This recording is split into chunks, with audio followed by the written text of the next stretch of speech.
Di tengah atmosfer mencekam di Santiago Bernabeu, Julian Alvarez kembali menunjukkan ketajamannya. Striker Argentina itu mencetak gol penting bagi Atletico Madrid dalam duel sengit melawan Real Madrid di leg pertama babak 16 besar Liga Champions. Meski timnya harus mengakui keunggulan tuan rumah dengan skor 2-1, performa Alvarez menjadi sorotan utama. Golnya bukan sekadar penyama kedudukan, tetapi juga simbol perlawanan terhadap dominasi Los Blancos di pentas Eropa.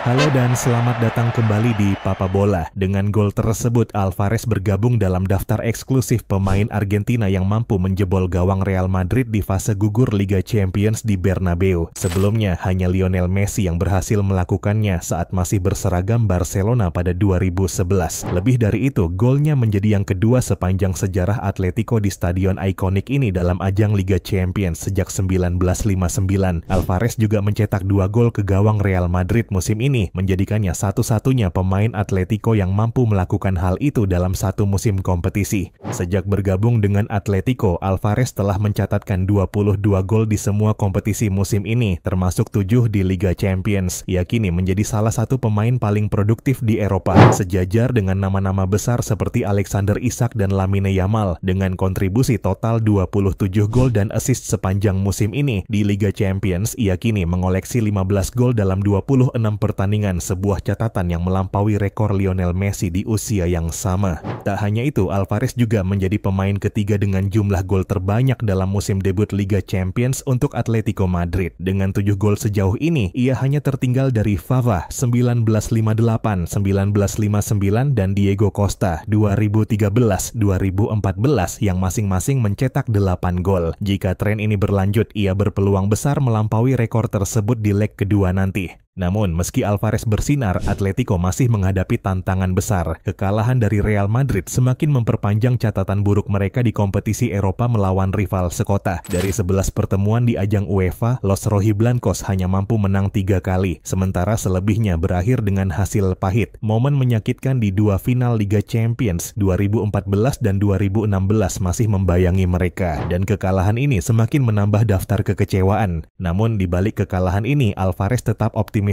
Kami seharusnya bisa bertahan lebih baik dan menghindari kebobolan, tapi kami tetap percaya diri. Dengan kerja keras dan rendah hati kami akan bangkit, ujarnya seusai laga. Mentalitasnya yang kuat menjadi cerminan dari tekad Atletico untuk tidak menyerah begitu saja. Kini, semua mata tertuju pada leg kedua di Metropolitano. Bisakah Alvarez kembali menjadi pahlawan dan membawa Atletico menuju comeback bersejarah? Ataukah Real Madrid akan sekali lagi menjadi mimpi buruk bagi tim asuhan Simeone? Satu hal yang pasti, Julian Alvarez telah membuktikan bahwa dirinya adalah bintang yang bersinar di tengah tekanan terbesar. Jika ada satu pemain yang bisa mengubah nasib Atletico, maka dialah orangnya. Musim Atletico Madrid mencapai titik krusial. Dalam rentang 21 hari ke depan, pasukan Diego Simeone akan menghadapi ujian terberat mereka. 3 kompetisi, 4 laga hidup mati, dan 2 rival abadi yang siap mengadang langkah mereka. Ini bukan sekadar jadwal padat, ini adalah pertaruhan bagi ambisi mereka musim ini. Setelah melawat ke Santiago Bernabeu untuk leg pertama babak 16 besar Liga Champions melawan Real Madrid, Atletico harus segera mengalihkan fokus. Mereka hanya punya waktu singkat sebelum menjamu Getafe di La Liga. Laga ini mungkin tak sebesar duel Madrid, tapi kehilangan poin bisa berakibat fatal dalam perburuan gelar domestik.